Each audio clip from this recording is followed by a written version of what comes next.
What's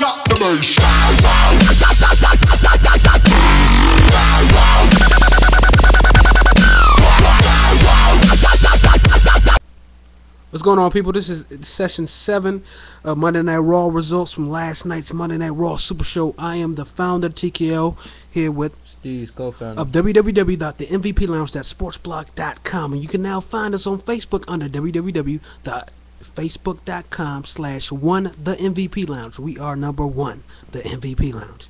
Man, Raw was amazing. Had The Rock, he had John Cena, concert versus rap battle. It was off the chain. The Heartbreak Kid, Shawn Michaels, made an appearance with The Undertaker. But we're going to get started. I'm going to start spoiling it. Let's go ahead and talk about it and give you the results. Alright, basically, Raw was in Cleveland. Rock and Roll Hall of Fame, place of the Rock and Roll Hall of Fame. Of course, the show kicked off with Jerry the King Lawler and everything. But Cena came out, did his rap. His rap was good, it was decent. You know, John Cena got some good mic skills. We'll give him that when it comes down, you know, kicking little freestyles, you know, little rappers, little rhyming, you know, little rhyming games. Then Vicky Guerrero comes out when John Cena's done. Actually, John Cena came out in his old school style. It's not really old school. It's just a couple years back when he's a quote-unquote doctor of thugonomics. He came out with the song Basic Thugonomics. Came out wearing a throwback with the Cleveland Cavs throwback. Came out with, I guess they were Reeboks or Adidas shoes. Had the hat on and everything. But he still had them Bama-ass, Never Give Up, C-Nation New, Little Rise Above Hate wristband. So, you know, it wasn't all the way completely. But he had the old school chain. I kind of digged it, you know. I guess, you know, that's the way he should come out as, you know, if he decides to turn heel, take notes. But anyway, Dolph Ziggler versus Sheamus. They was going head-to-head ring action. Sheamus and him locked up. They went off, dodging lockups and everything. And they finally kicked Ziggler. He finally kicked Ziggler in the face and got the 1, 2, 3 count, and he won the match. After that, we had Santino Marella versus David Otunga. The match kicked off. I thought it was going to... First, it kicked off as it was going to be like a mixed tag team match. And then it became a handicap with Mark Henry. Yeah, Mark Henry came out. So Santino, he tried to do his justice. You know, he didn't last long. You know, got the World Strong Slam. You know, how that ended up. David Otunga and Mark Henry win. And then they came out and jumped. It was Mark Henry and David Otunga that was jumping Santino Marella. So, of course, the Boom Boom Squad, leader of the Boom Boom Squad, Kofi Kingston, came running out, tried to do what he could do, got swatted like a little fly and got knocked out. And then the boy, Little Jimmy's, he had to get him some the truth shall set you free. He came out, got knocked out too. It was just outrageous. And John Laurinaitis finally officially named Mark Henry as, you know, a member of his new team. Which, if you guys don't know this, it's Team Long versus Team Laurinaitis at WrestleMania, and the winner gets to whichever team wins. That general manager will become the full general manager of both shows, so had complete control of it. I don't know why they just don't come back with a WWE commissioner. That makes more sense, but hey, what the heck, you know, they shouldn't even call it Raw Super Show no more. I mean, they may as well just call it Raw like it used to be. I mean, it just makes no sense. You're going to have one general manager. What's the point of calling it a Super Show? You feel me? I mean, it's just crazy. Anything, we go off with the next match? What we got going on? We have a little bit of Divas action, didn't we? We had some stuff with Eve backstage. Eve Torres sit backstage with Zack Ryder. You know, when Zack Ryder walks up, same old, you know, stuff from Ryder. You know, Eve says they can be friends and doesn't like the sound of that. She say friends with benefits, you know. So, you know, Zack Ryder had a little smirk on this for a while. Friends with benefits, you know, any one of those guys here, you know, a chick come up to us, you know, we don't want to get a little serious, but we won't be friends with benefits. You know, you can't beat that. I mean, shit, he got the smirk. I'm surprised he didn't say woo, woo, woo, woo. You know it. You know, walked off. But then we had, what else we had kicked off? You know, we had The Miz backstage with John Laurinaitis. He wanted to be on Team Laurinaitis, so he won a shot at WrestleMania. You know, Miz has yet to be in WrestleMania. So Laurinaitis gave him a fair chance to go up against CM Punk. Well, what you mean is he doesn't have a spot on the WrestleMania card. Well, and he basically, the argument was about him, you know, and winning, defending, and retaining his WWE Championship at WrestleMania against John Cena, and that he deserved. And, you know, like you were saying, John Laurinaitis booked him in a match and said, look, what? You're going against CM Punk. And if you do what? If you win, you're on the team. Yep, and guess what? Did he win? And this is, take note of this, Cleveland. This is The Miz's hometown. So he went out there, tried to do his little thing, but you know what? The outcome ended as it, you know, you could predict. CM Punk go ahead and made his ass tap out with the Endicon device. He took that out. Took it out. Then, oh man, what else happened? The best thing that happened almost all night, besides the John Cena rap and rock concert, brothers. The only what? The only Funkasaurus Funkasaurus. in what? Captivity. The Mm. return of Brodus Clay, the Funkasaurus. And boy, them girls came out the new white outfits. Boy, child, please. Somebody boy, help me. we was about to pass out. Only thing I Team can MVP say- was, oh my goodness. Only we can say is damn nature. But Brodus Clay versus against who? Jinder Mahal, easy win. Brothers Clay won using 3 good moves. You know, squash pin to win it. You know, 1, 2, 3. he did use a new move, as you can see, with the T-bone suplex. Yeah, that new suplex he done. Yeah, I mean, his moves are getting better. The reason why we haven't seen Funkasaurus, if we didn't tell you, is because if you guys don't know this, period, Vince McMahon seen it as Brodus Clay needed to work a little bit on his ring skills, which he did.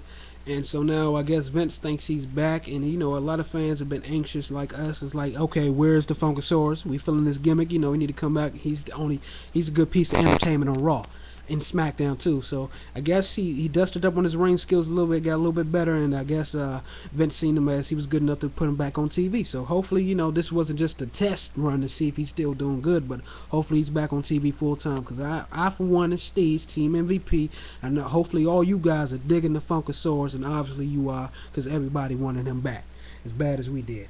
But then we had the Heartbreak Kid, Shawn Michaels. He was walking backstage before the commercial break. He comes out. I mean, he came out to a good reaction, of course, to the crowd. Everybody loves the Heartbreak Kid, the showstopper, the main event, Mr. WrestleMania. And now, I forgot to add this last post, Mr. Hall of Fame. and after that, the lights went out. Uh-oh. What happened? All you heard was the boom. And Taker.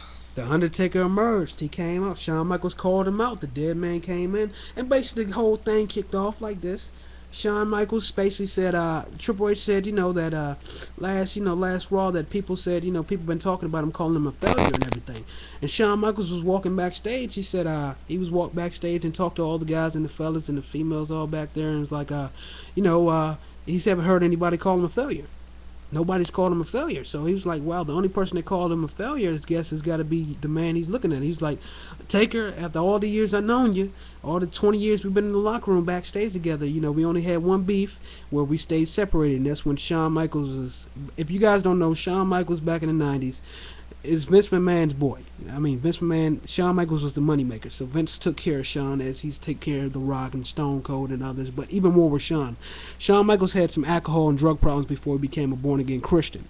And so he was basically messing up. He was missing events, and Undertaker didn't really, Mark Calloway, that's his real name, really didn't want nothing to do with him. So he's basically like, you stay away from him or we're going to have some problems. We're going to throw blows. Because pretty much Shawn Michaels, as what they said, and which is proved to be true, Bret Hart and everybody say, Shawn Michaels was an asshole back then. Even Shawn Michaels admitted it. He had some mistakes. But anywho, so he's talking about that, and Undertaker was like, well, if you perceive, that never came out of my mouth of you being a failure. So if you perceive that, I guess that's what you get. And Shawn, then, you know, he goes on after that. They did a little thing, and then Shawn leaves. He walks out the ramp. Before walking out the ramp, his music hits. Actually, Undertaker told him this. Shawn Michaels was like, well, I know who's going to win at WrestleMania, all this. And he walked away. He tried to walk away. Undertaker grabbed him and said, look here. If the fate of WrestleMania, if it's tampered with, you going to pay for it. And Shawn Michaels stood back. He got into the pose like he's about to do sweet chin music, then walked up, tapped Undertaker on the arm, and walked away, hit his music. And as he was walking out, guess who came out throughout the curtain? The game Triple H in a suit, of course. You know, he ain't one is in the ring gear. He came out, looked at Shawn. Shawn kept looking. And then he did the most funniest shit I talked about last night. Triple H did some slick ass shit to Undertaker, man. As soon as Shawn Michaels walked backstage and Triple H turned around like he's about to walk away, he stared at Undertaker.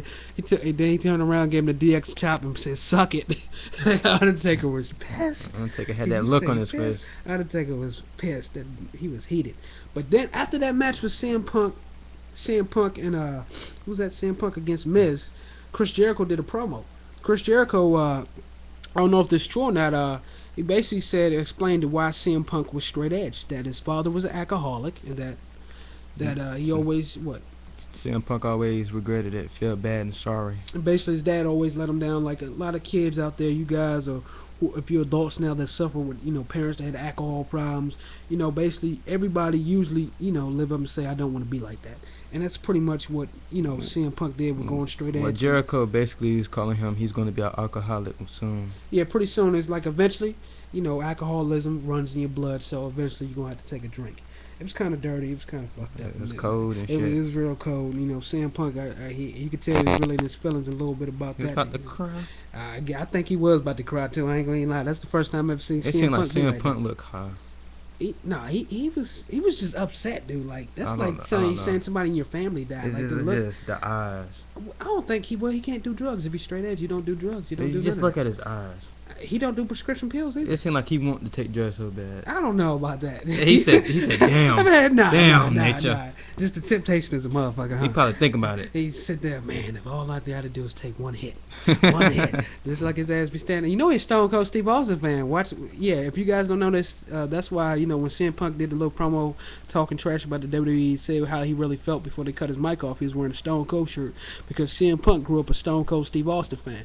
That's why I was really shocked that he's a Steve Austin fan, yet he don't drink beer. You see what I'm saying? But yeah, that's just crazy.